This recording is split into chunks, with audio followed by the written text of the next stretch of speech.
sudah masa pubertas, dia kepingin ini, kepingin bebas, di sini dikontrol dengan disiplin.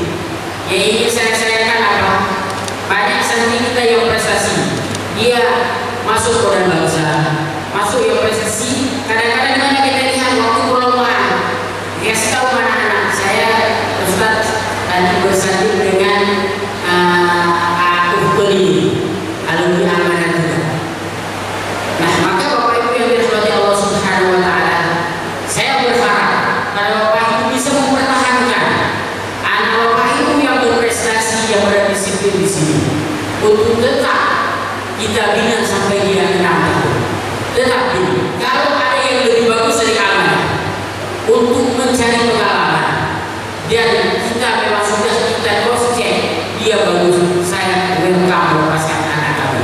Cuma satu yang kami titip, jaga tahajud mereka, yang mereka cuma tidak mengandalkan otak mereka, tapi mengandalkan doa kepada Allah Subhanahu wa taala.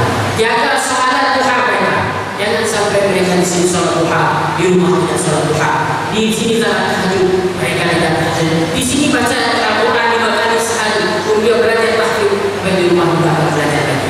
Ini yang kami sedih dan yang kami sayangkan. Kami tidak sedih, umpamanya apa itu begitu, yang lebih kumpul lagi, umpamanya ke sana, ada ke sini, ada ke sana, ada ke sana. Sepakat. Welcome itu sering Bapak Ibu.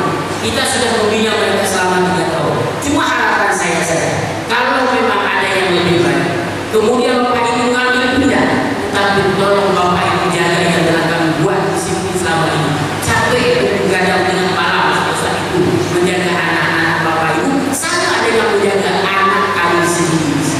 Mungkin ada juga kekurangan-kekurangan di bumi itu.